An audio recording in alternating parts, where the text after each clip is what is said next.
Pfizer, thank you. Your new identity is established. Thank you, everybody. Thank you, everybody. Let's have some fun.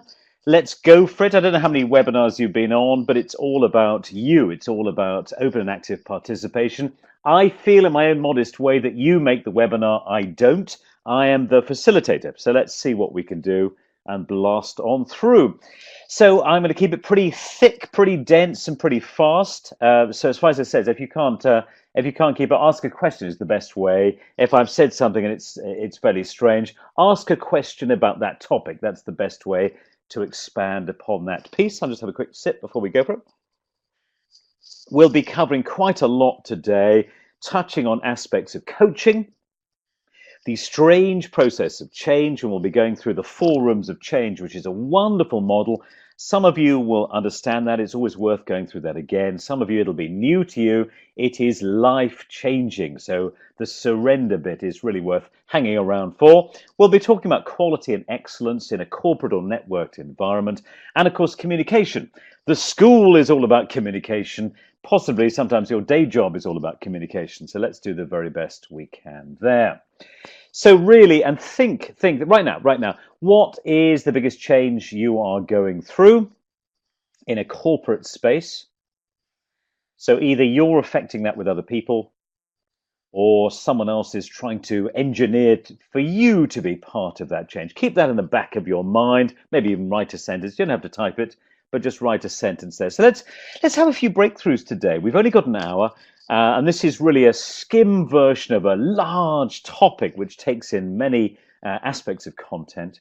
And we'll also give you a teaser about a solid physical day. I believe in solid physical days on the 18th of September, where we've got a chance to meet each other and come together and talk about the topic and take a more of a deep dive there. So there's a lot going on. But we're going to get you pretty much involved in the next slide onwards. So really it's about self. So I want to radically raise your levels of self-awareness around your communication style, the words you send, and how you communicate with others, how you listen, how you might influence them.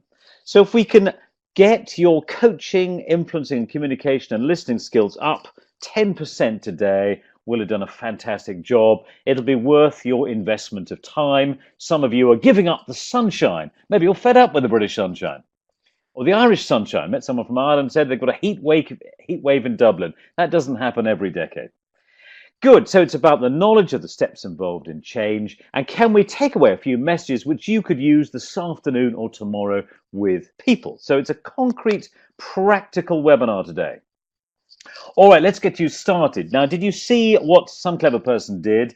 They pressed the T on the left-hand side, then they pressed it again on the slide, and then there was a text box opened up and they could type. Or that strange sort of rocket above the bin, the dustbin, is actually a pen. So you click on that, and then with great dexterity, you can swirly whirl around this thing. So here is a slide. It's called Shortcuts. This is a brain warmer, a brain opener, and a technical test for you people. So I'm just going to say, tell me about this. So point your attention towards the digital photograph, process that with your brain, and then either press text and type a word, or press pen and freestyle a word. So here we go. If everyone could do that, that'd be good. So go to the T, press T, go over to the slide, press T. Here we go. Fantastic. We have a leader amongst us. A leader is only a leader if they're followed. There should be a drum roll here. Let's have a couple more if we can.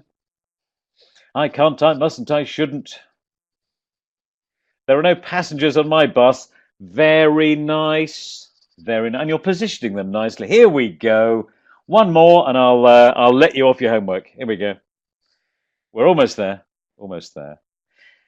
Thank you. Thank you. No go, which we haven't had before. I've done this with 2,000 people in 30 different countries, and we've never had no go. Confrontational, absolutely. Reprimand, anger. All right, so we've got that. This is a brain warmer. Let's just see what our choices were. Now, who are you, the audience? Often I work with engineers or scientists, certainly people who think they're pretty rational. Do you notice no one just then gave us a fact? And when I work with groups, no one gives facts. So we think we're rational, but actually in this exercise, we're less rational than we think. No one went for the big one. You hinted at it, but you didn't say it. So the big one can be bad boss, bully, awful leadership, which is a judgment, an evaluation, a conclusion. When we come to that, there are massive implications. It's called confirmational bias, and we make people wrong. And after we make people wrong, we genuinely treat them in a different way. A lot of you guys went, or a lot of people normally go for the interpret anger, frustration, fear. You did less of that. It was more an intelligent observation of the process. So you were, if you like, labeling the process. All right, so hopefully, well done, Stephanie. Well done for joining. So hopefully we've learned something there. It's called the DIE model, which has got a negative name for an extraordinary process. So the takeaway from that, and feel free, this is a coaching exercise, this is a management exercise. Are we being factual?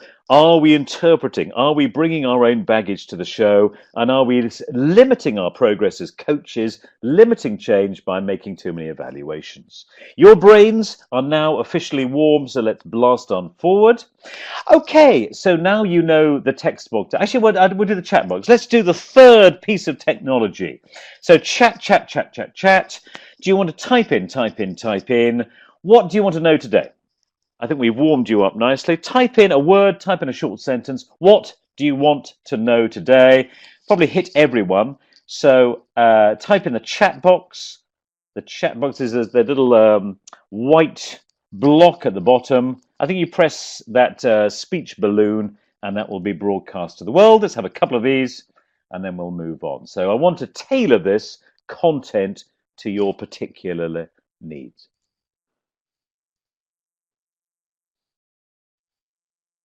Dealing with difficult people. Very good. Lovely. Nice one, Brad. Nice one, Brad. So it's not you, it's them, is it? You've got this simple idea to introduce a new product or service or strategy. And these people, the audience, your customers, your things have some problem with that. How are we going to deal with them?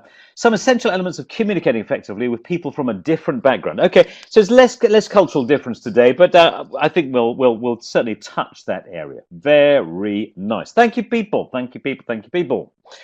Right. So okay. So here's an exercise in 3 parts, which I often do. Why are we starting with listening? Listening is the #1 competence you need to be a coach, to be a leader, and to affect change. You could debate that with me. And there are 5 levels of leadership. 4 are self-based and 1 is other-based. So let's quickly go through these, and then I will maybe ask you to type again. I know you're exhausted, but give it a go and say which level, if you're honest, are you normally at? So there's ignoring.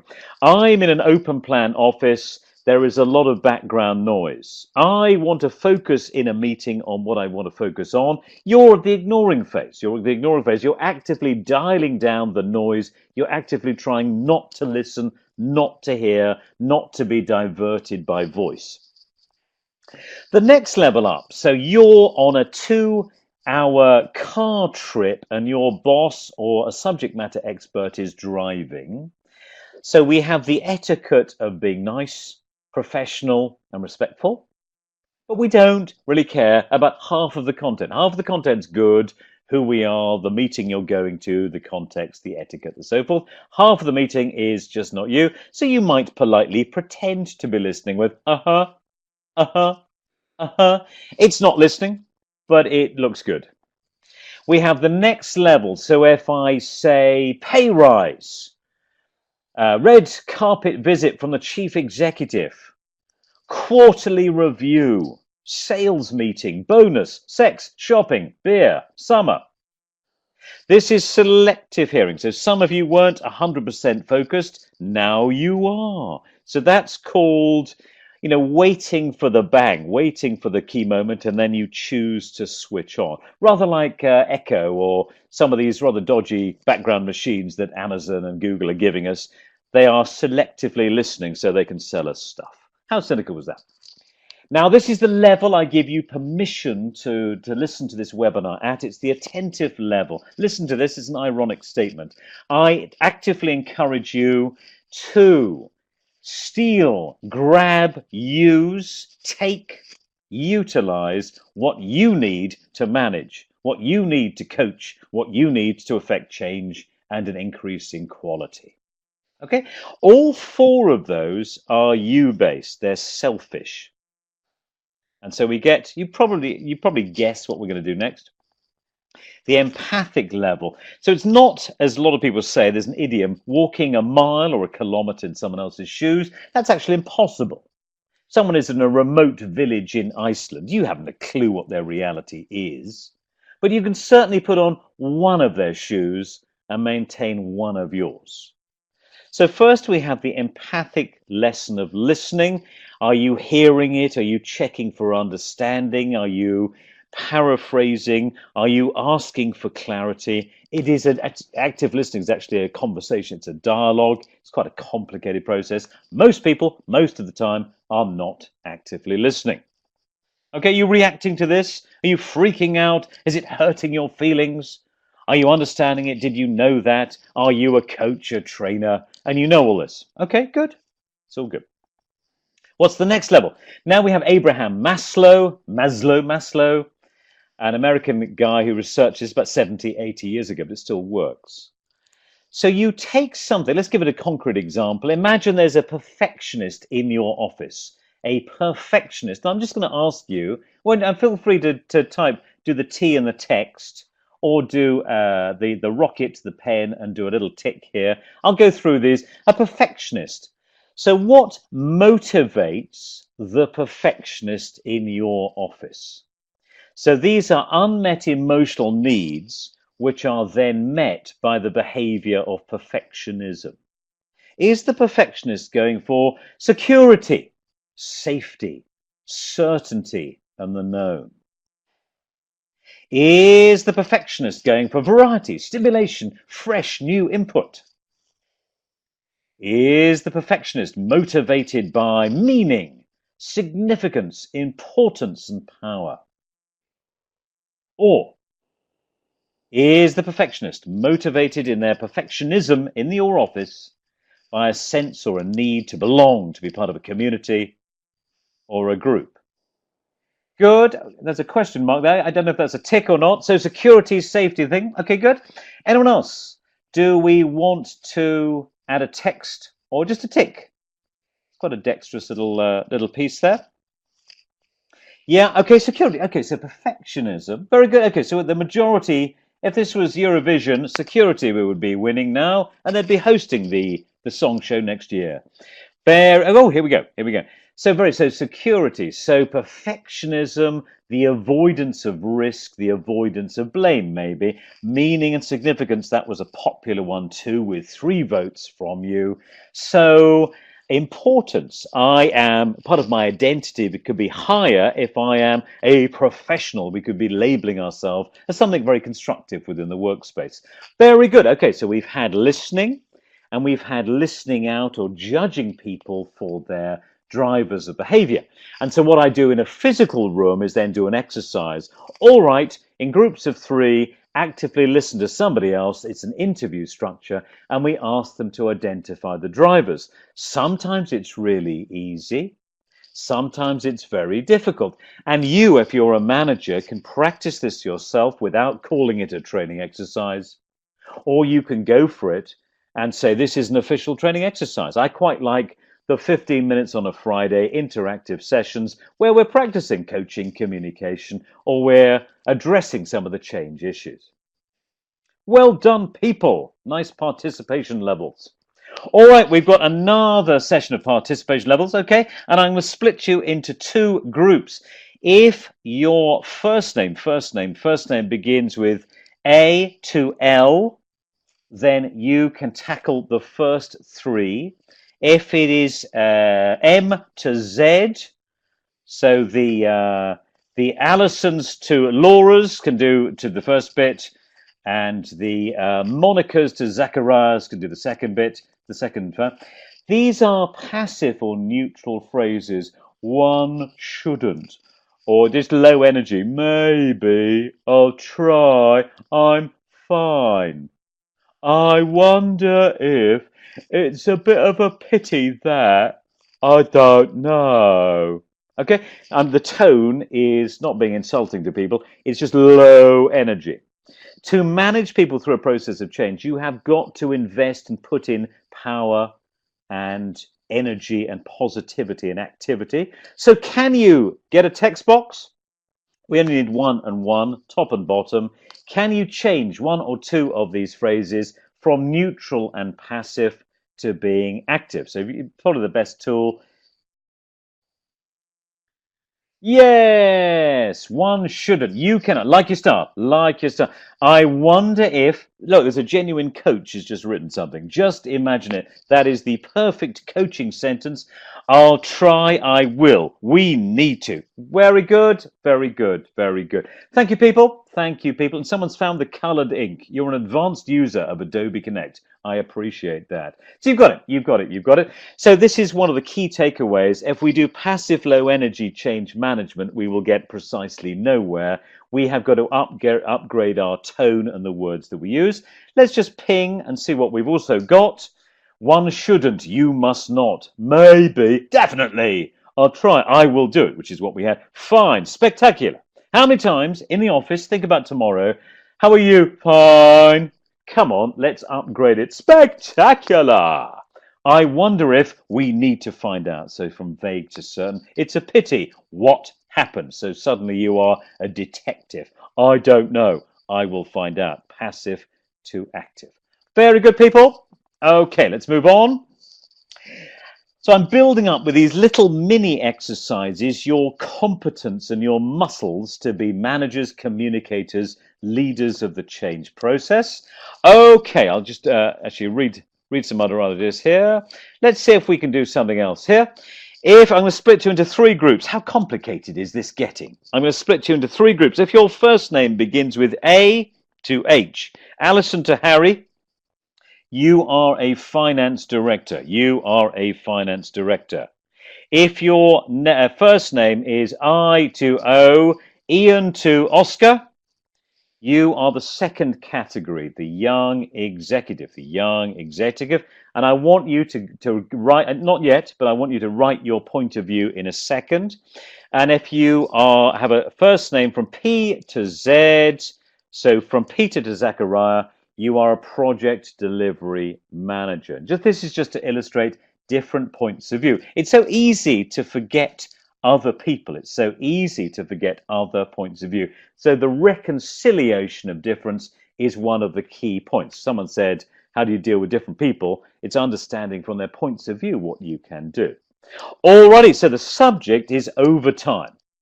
You've got a 90-day project, and it cannot be covered with everyone working Monday to Friday, 9 to 5. So what are you going to do? Overtime is paid. It's paid at 1.5 normal salary, 90-day project. What is the point of view of the finance director? Give me an obvious sentence, please. If you're A to H, type that there. To put text and type that there. You're a young executive. You've been working for 1 year. You're renting. Your rent is high. Your train ticket is expensive. What is your perspective? What is your personal perspective about paid overtime? You are a project delivery manager or leader. You've got to deliver the result in 90 days. Okay, go, go, go. So write your thing. Yeah, good. We're starting. We're getting quick on this. We've got a lot of dynamism in the A to H's. This could be an assessment center, couldn't it? We could do some recruitment on this. A to H, you'll get pay rises. Here we go. Very good. Okay, so we're really all over finance. I'll give you the answers now. I'll give you the answers now. So finance is no, stop, save the money. It's too expensive. Unplanned. It's not in the budget. You've got it. It's not in the budget. It's over budget. It's expensive. Good. Young executives. I'll give you two versions. Well done. Well done. Well done. Thank goodness. The team three are cranking it up. So the young executive can either say, "I want more money. I've only got 200 euros left at the end of the month. I want more money." So they can be motivated. Yeah, I'm in. They might disguise that nicely. I'm happy to work Saturday mornings. But what they really mean is, give me the money, show me the money. And the project delivery leader will be bonused and assessed, and their brand will be about delivering the project. Can you see? This is the whole point of this. Well done. Is just to illustrate that we need to recognize in one company, in 3 departments, we're going to have 3 radically opposing points of view. Also, the young executive can be very excited about the mission, and that would give them a different perspective to the finance people. You have got it. And then the clever idea about coaching through change is, how can we reconcile difference? We'll talk about that. Now we'll look at this, just the motivating idea. We're blasting through this. We're doing quite nicely, by the way. We're doing quite nicely on progress. And thank you for your activity levels. Keep it going. You make the webinar. I'm just the facilitator. So this is the contrast. Your needs when driving change, when coaching for change, will not be the same as your audience, your department, even your colleagues. Even a doppelganger's twin will not have the same agenda. So these are the questions you might reflect upon. Who must we engage with? What strategies are important? So, and behave strategies and behaviors, really it's all about, are we going to apply new strategies to the business? That is valid change. Are we going to spot great behaviors which are going to take us to the future? So there's the 2 pathways to change. So can we see that? Hopefully so. Any questions if you can't? But it's also looking at our own bias, our own prejudices. A boss is often more motivated than a new employer. It's quite an employee. It's quite a complicated idea. And then the next one, the next sheet. So their needs. And Kathy asked me yesterday, why, Matthew, did you put a trident in your PowerPoint presentation? And it's a metaphor. So if we look at this, we'll just do this. So their needs, what is their fear? Most people, when faced with change, end up with a slightly knee-jerk reaction, which is, I can't, I mustn't, I shouldn't, especially if it affects them personally. So let's just do a drawing tool idea. There we go. We've got a choice of tools. There we go. So this is past, present, and future. So can you see there's a timeline? It's a metaphor of the trident. There's a timeline left to right, which is past, present, future. And this is successful change, so as measured by performance. And this is disaster, as measured by if you try and change or you don't. And temporarily, if we don't change, nothing happens. And that's secretly what a lot of people wish for. So can we see that the trident is an interesting metaphor? It's easy to remember. Past, present, future, left to right. If we do, if we don't. And there's 2 if we don'ts. There's the short term if we don't, which is flat. And there's the longer term if we don't. And join me again for the 4 rooms of change, when that will be illustrated in a different way. Now we're collecting questions at the end. If you've got any questions about the application of this, how do I ... write those questions and we can answer those during, or we can answer those in a big Q&A at the end. Good. So we've got the audit of you, the audit of them. Then we look at stories of change. We look at stories of change and what's going on there. So again, so most changes, here is a new strategy. It can be process or other things, but always here are the behaviors that we want to see more of. So it's behavioral competence, and this is the best way to get it through a larger, more complex group of people, is ratified and encouraged behaviors and discouraged or undesirable behaviors. So what you were doing yesterday doesn't work. What you're doing tomorrow may be new. And a key form of analysis, which is perfectly suited to coaching, is looking at what is a symptom. When you hear some people, that's a symptom I'm hearing right now. What is the cause of it? What is the cause of it? So if you're getting that, you're understanding, that's quite complicated. If you need to write me a question, what does that mean? Da, da, da, da, da. And are you applying all of this to any change scenario you face? Are you a resistant change receiver? Can't, mustn't, shout, don't want to. I hope it all goes away soon. Are you a change leader, a change manager? Are you a coach that needs to coach someone through the process of change? What is your perspective? Here we go. So there's some influencing techniques. We've got 11. If you turn up in September, we have 11 techniques which are all scientifically proven to work. But let's do a quick one and get you back involved as an audience. So the first one comes from selling. First one comes from copywriting. There's an idea of a benefit and a fact or feature. Basically, they're the same thing. Fact, feature is the same thing. So there is a Swiss Army knife. So let's quickly do a fact. Can anyone type?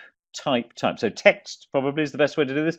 The white T, put somewhere near the Swiss Army knife. Give me a fact about the Swiss Army knife. That one or anyone. Oh, okay. We'll take another one. Okay, that's better. Better. Give me one more. You're an advanced audience. Give me a fact. Listen to that word. Fact. Scientific fact. It's almost like the die exercise.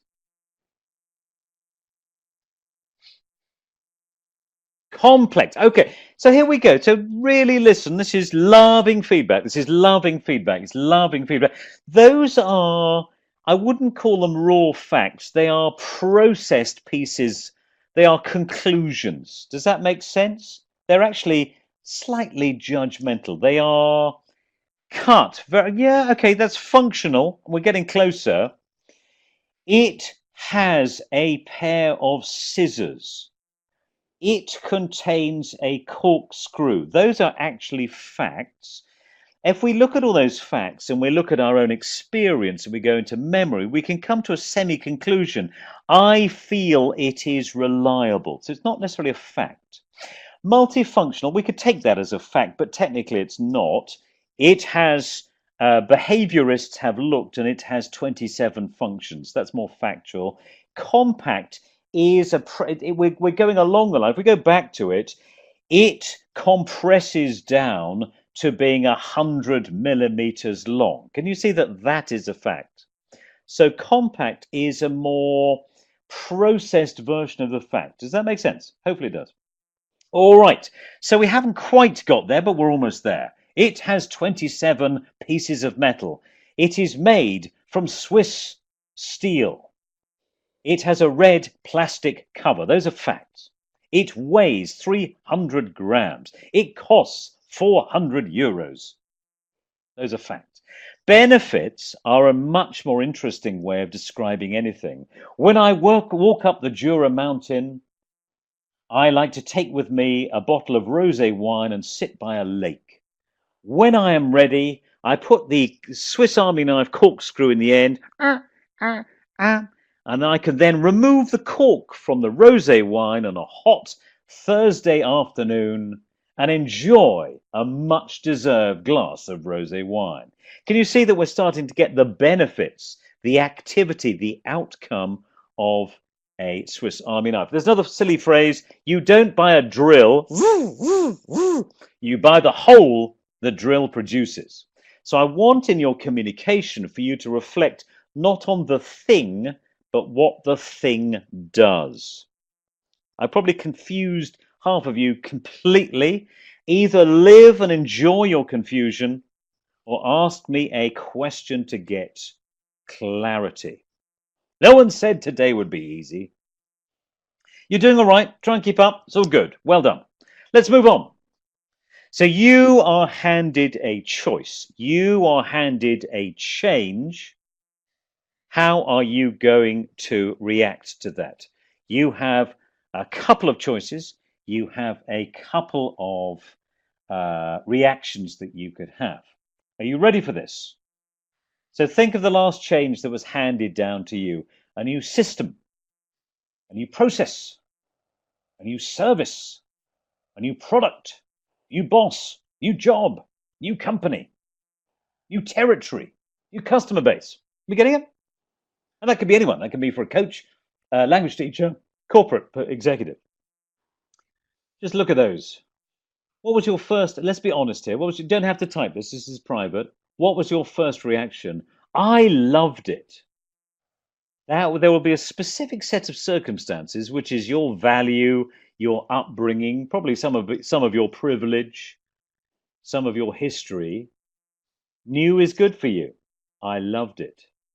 Some of you were not happy specifically with the details of the change, and you interacted. We'll go through this twice, and you interacted to shape the change. Or, that's it, no more of that, no more of that.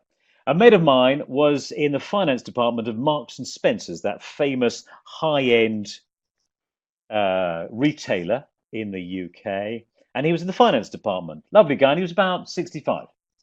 They suddenly made him, can you imagine this? They made him put on sandwich boards and stand outside the front of the store, and it was 2 for 1 on daffodils today. He resigned immediately. He'd been there 12 years. Malcolm resigned from M&S immediately. He chose option 3, leave it, leave the change. That's just to illustrate. So we can accept it. This makes us an extraordinary person. So if you're the manager, this is the people we want to be surrounded by. In fact, it's essential to achieve the change that we have these people around us. We can call them change agents. We can call them pioneers. We can call them navigators. We can call them players. We can call them evangelists. They accept it, go with the flow, they're excited, they will be aligned with your values. Probably their behaviors are the same as your behaviors, their values the same as your behaviors. They get the big picture. I like the vision, let's go for it. When do we start? Go, go, go. You can call upon me to help. They're in the boat immediately. Okay? We've got, actually I'll start with 3. We can ignore it. Wait for it to go to, I was training in Italy last week, and some of the guys were very honest about this massive change program, which launched in February, so 6 months ago or so. And I said, be honest. And then when they were being honest, a lot of the more conservative, risk-averse people said, I wished it hadn't happened. I hoped it would go away. We do a lot of change initiatives. Most of them do go away. I hope this one would. That was an honest mistake. Now, you, as a manager, you have to coach people through that. A lot of 50% of people will resist any change. Probably 85 will resist if we take the entirety. So we have to manage, coach, listen. There's a whole process of moving through the change process. Listening, going from symptom to cause, influencing, giving them some key messages, and being pretty brutal. Some people are not going to make it. There is a time to join a company. There is a time to stay with the company. And there is a time to leave that company and move on. That's what it's all about. The most interesting one for my money is the middle one, change it. And my favorite word in this whole webinar is shape.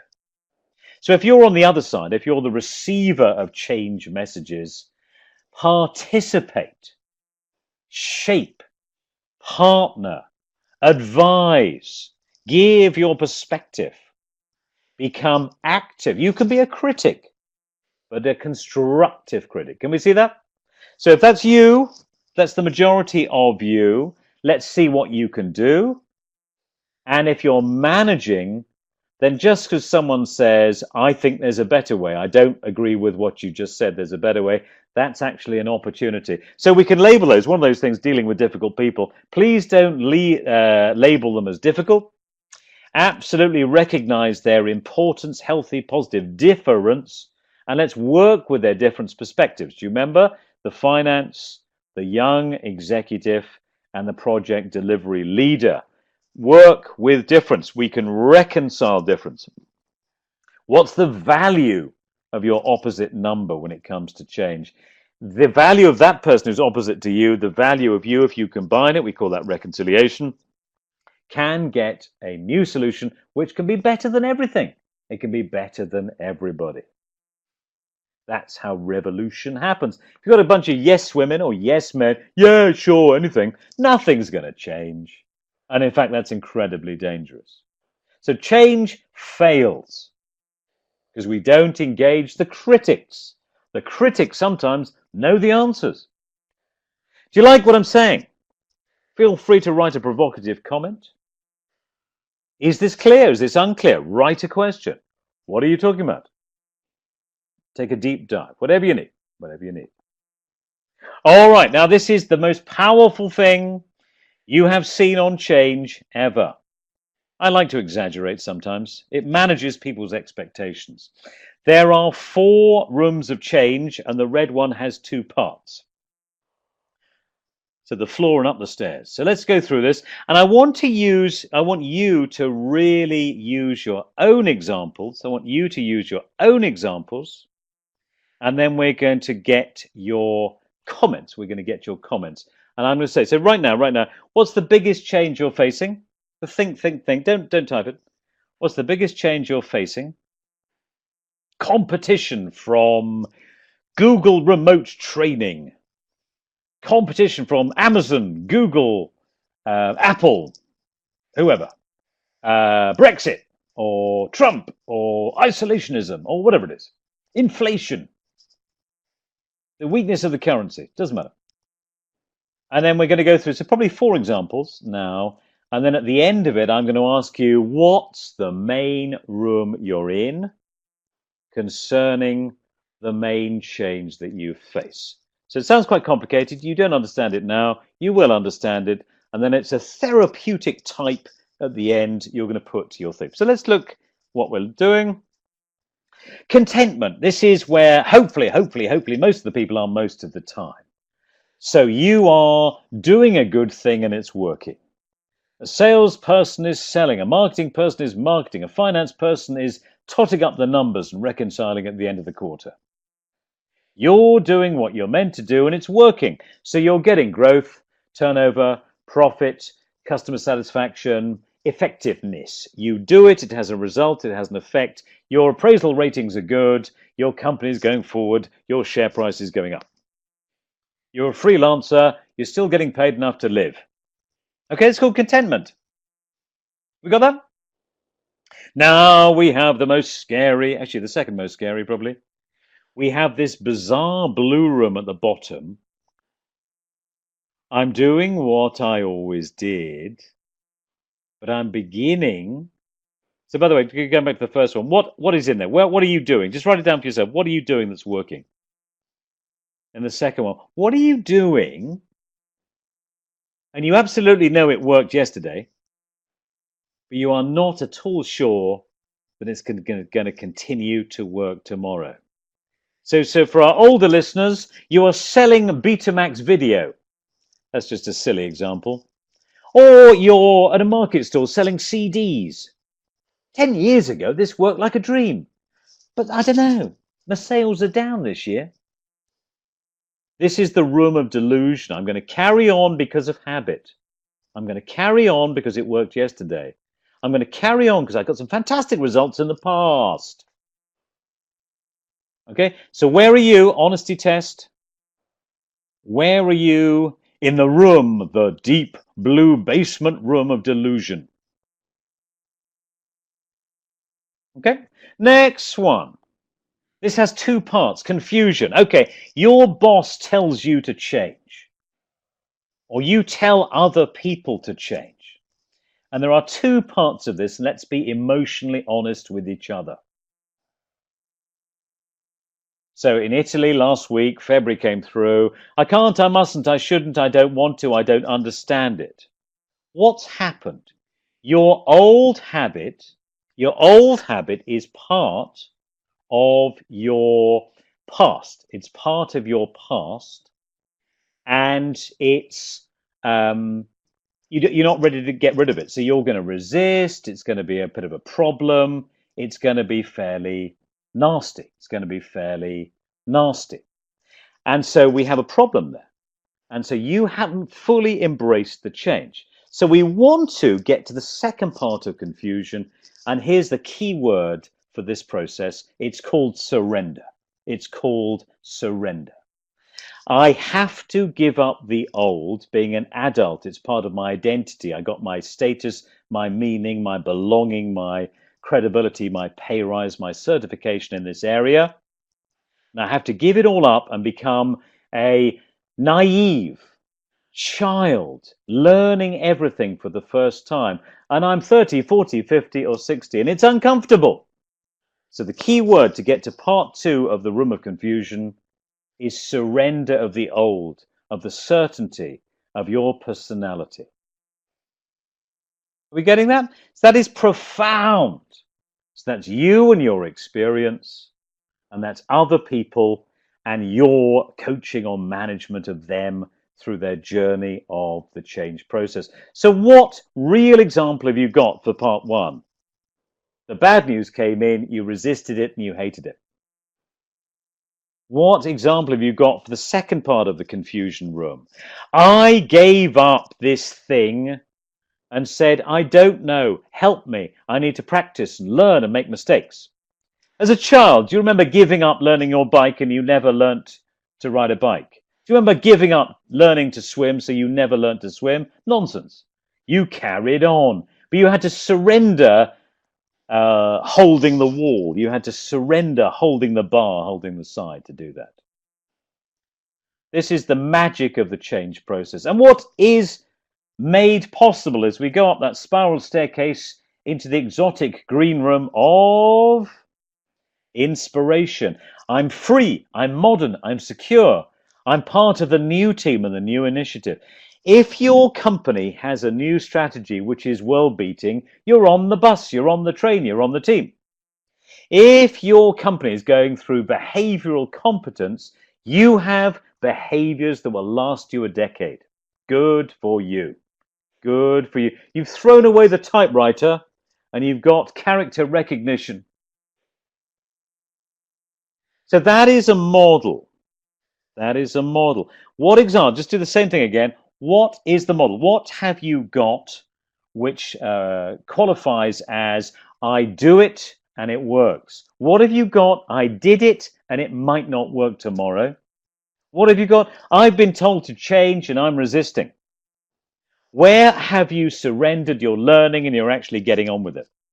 And where are you fully in the new? I didn't know it, I gave up the old, I'm doing the new and it's working. Okay, so here is the question. So probably, why don't we just do maybe a rocket drawing pen or a text, just put a tick or a yes or a me with the main element of change you're facing now. Either your change is coming your way or you're affecting change with other people. Let's take a vote, which room are you in?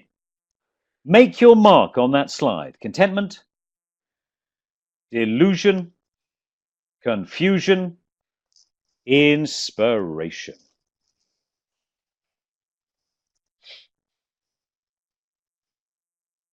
Hey, now that's very interesting. The first 2 are an inspiration. Okay, so I'm going to take a guess here. So I'm guess you are the drivers of change. And why? That's good. That's good. You are the drivers of change. That's why you would say that. I've come through and I'm taking other people with me. So you're a manager and you're coaching. Very good. And some very honest people in the confusion space. No one in the other ones, which is very interesting. So it's just happened to me. I'm exhausted. I'm tired. I'm frightened. I'm fearful. I'm apprehensive. I'm critical. And there are 2 areas there. It affects me or it is wrong generally. And then I won't differentiate. And the second thing, have you surrendered yet? I'm a child. I don't know. I'm learning to. I tell you what, the bicycle analogy. I've given up the bicycle. I'm riding a unicycle. And there we go. Thank you, people. Good levels of participation. Hopefully we're getting this. If you need to ask me a question, then do. Coaching. When you put coaching in the title for a webinar, you need to talk about coaching. That's what we're going to do now. So there are 3 or 4 or 5 stages. We're going to compress them into a pretty quick 4. You are a manager. You are a leader. You're preparing to coach other people. So I want you to use, using the die model and other models, the Swiss Army knife model, your perceptions of that person, your scientific observations of their behavior, and I want you to dial down your bias, your labeling, your prejudice, your baggage, your irritation with that person. Your emotions about that person are not relevant and are unwelcome in the coaching space. And on the trident, where are they? Are they past, present, or future? Are they a change agent with competence? Are they a resistor? So this is about being objective about it, not being personal about it. Okay, so the first is prepare. Second is discover.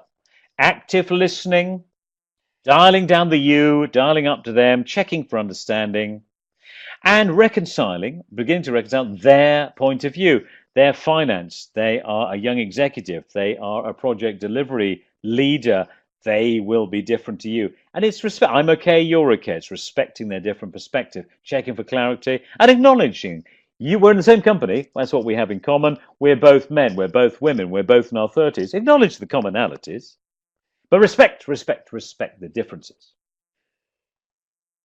And then we move from there. What else do we want? Do we want to engage the critic in the change process? I'm listening. How can this work for you? Can we work with someone who's lost, crying, who's fearful about their own identity? Can we share an idea about the vision? Can we help them through this moment? How are they feeling? What are they able to do? So that's when the passive to active exercise comes in. Or they're procrastinating, they're waiting. So again, we might use the trident model and say if you wait too long, it doesn't work. You miss the change bus. You won't be on it. The train, I remember my boss years ago, 30 years ago, the train is leaving, Matthew. You better be on it. Ah! And he was talking about a new bonus scheme, which was actually a load of rubbish. But we went for it. We went for it because we were loyal. We were simple. We were naive in those days, and life was a lot easier. Cynicism is a useful tool.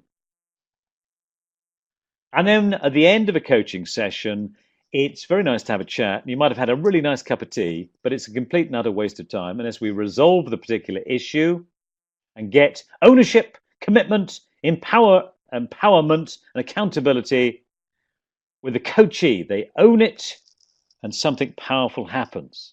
So really it's about behaviors, first steps, measures, reporting back, accountability. And the pronoun is I, and the noun is will. So resolving and committing. So we prepare, that's about setting it all up. We discover, which is intelligent, probing, coaching-based questions. We then share, and we resolve, and we commit. Okay, so feel free to write your questions. We're coming up to question time soon. But I want you to leave in terms of content with this piece. You've got to ask 4 fairly searching questions. Why is the change happening now? Which is about vision, outcome. What do we do? What do we don't? That's a communication, and persuasion, and influencing method. What is the vision? What is the vision? So the zone, where are we going with this? Where are we going with this?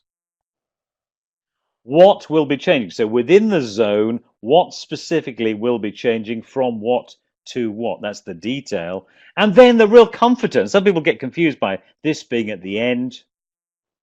What will not change?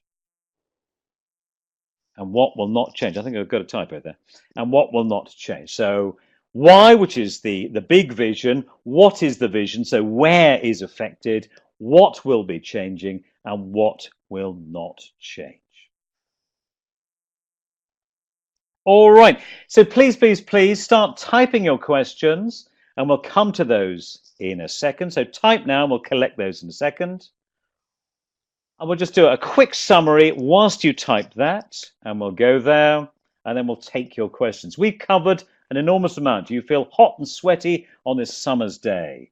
The die model, active listening, Maslow's needs, different points of view, the audit of you and your needs, the audit of them and their needs, one influencing technique, the Swiss Army knife, your reactions to change it, love it, or leave it, Janssen's rooms of change, and the briefest explanation of what coaching is. Very good. Also, you can add this if you feel like it. What are you going to change? What are you going to change? What are you going to do? What are you going to stop, start, or continue? So, any questions? If I say, I mean, I didn't. You've just listened there. Have you got Yeah. anything that came to your mind as well? Yes, I do. And I think while everybody either thinks of their questions, and feel free to share those with us now, or you can follow up as well, because I think there's a lot of interesting and uh, thought-provoking content in there that you might need a little bit of time to stew and digest before you can figure out what the question is. But one of them that I found quite interesting is when you were talking about engaging the critic. So I think we've all been in different environments where there's been a change, and it's sometimes a question of, as your former boss said, like, are you on the train or are you not on the train? And I appreciate that most definitely you need to engage with the critics to see where they are, but how do you manage the or do you have any tips or advice on how you manage a situation where there are some who have decided they're not on the train, so they're in the love it, change it, leave it, they're in the leave it Yeah. bucket? How do you minimize, or to some extent mitigate, the impact of them on the people who are still deciding if I'm a change it or leave it person and they're not on the love it? So yeah. Say that last sentence again. I think I know what you're getting at. Just say that last sentence again. So you want to engage the critics, but you want to engage the ones that are planning to stay. How do you minimize the impact of the critics who have decided they're going to No, go? exactly. So I think yeah. And So I think the answer that I think there's sort of two parts to the critic population. So I hear criticism. One, kill the monster whilst it is a baby. Get in there early and divide the critics into two groups. There are the frustrated geniuses, the frustrated optimist critics. Well, what you should have done is gone left instead of right. That is not a lever. That is an intelligent and temporarily unengaged superstar. So the critic Mhm. can be a genius. And I love in a training scheme, and you and I have worked together, when you see a sort of cynical, at 9:30 in the morning, a cynical "bleh" type, if we can save a soul, if we can get this person and access their heart and get them to just to restructure their tone, then a critic is the best thing ever because they're brave enough to tell you. So a critic is a lot better than a yes person. Yeah, yeah, yeah, yeah. They're useless. But an engaged critic is actually becomes a subject matter expert. But I think your question really is with the lost soul. It is Mhm. perfectly okay to say I'm going to leave the company. And Mhm. you, as a leader, have to be very brave and say, not everyone will be here in a year's time. Not everyone will have a seat on the bus, a seat on the train. And then it's really about managing out legally, ethically, but also signaling the content. Okay, loving the criticism, loving the constructive criticism. This won't work, and because good, but A, B, and C. Right. What are you going to do with A, B, and C? I want three suggestions for A. I want three suggestions for B. I want three suggestions for C. You've got them back. You've coached them back. But if someone said, right, I've had it. I'm 62 and I've had enough change. My name is Malcolm. Forget it. Then treat them with dignity, help them get something else, pump up their LinkedIn profile, but get in early. So how? And I think your secondary question is how are you not going to let them poison the rest? And it happens. It happens. We need to isolate them, and we need to be very fair with the communication. This sentence is a lever sentence. This sentence is a frustrated optimist sentence. This sentence is a navigator, player, change agent sentence. Teach the team to recognize the difference. Teach the team to recognize the difference because we can get it's rather like good service you tell three people about, bad service you complain to nine people about. So a negative energy, depressive, let's be honest, they're normally a bit Right. depressed, is hugely damaging. So I think what you were hinting at is we need to contain them, we need to tackle it early, probably need a bit of isolation, or we need to work out the trident, if you do and if you don't, and the consequences, and make them empowered. What we don't want is a passive aggressive water cooler gossiper who's going to form a coalition of the unempowered and change Yep. neutrals into negatives. And that's where sort of trade unionism. I was in Italy last week, in Turin, which is a very sophisticated thing, and it was all very positive and very nice. And they said the Red Brigade started on the factory floor of Fiat. Ah, that was the mechanism that they employed. It was sort of a bit of a rude awakening to a pleasant stay in Turin. Good. Hopefully that Okay. Faisal, that helps you with that. Yep. No, definitely, definitely does. And I think it's also helpful to see the various tools you've covered and how the different ones can be Yep. applied. Now, I'm just conscious that we have reached the end of our hour together, so I'm just going to quickly run through the one day that Matthew had mentioned. So we are planning to run this session as a more extensive one-day topic so we can dig in a little bit deeper with the various models. That will be taking place at our center here in London in Holland Park on the 18th of September. If you want some more information, you can click on the link there. As we said, we'll be following up with the recording after the webinar. And if you have any other questions, now that we've had a chance to sort of think about and listen to the topic, then feel free to share those as well. I think most of you have come to our webinars before, so you're familiar for where to find us and how to get in touch. But I just wanted to wrap up by saying thank you so much, everyone, for attending, for listening, for engaging. I think there's a lot of food for thought for people here to either apply to their own sort of management, leadership, coaching styles, as well as try some new options that maybe they hadn't considered. And thank you so much, Matthew, for sharing your experiences and kind of taking us through the rather meaty theory, which isn't easy to do in an hour. So thank you so much for doing that. Yes, it was a Um, skib. So if you've got any questions, just ping it to Faisal and we'll deal with that. But thank you, everyone. Nice levels of participation. Great fun. Hopefully you can save a life, your own or somebody else's. Indeed. Okay, have a great day, everybody, and we'll see you at the next webinar. We are taking a break in August, so we'll be back in September.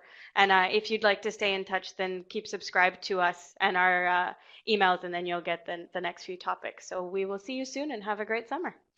Take care.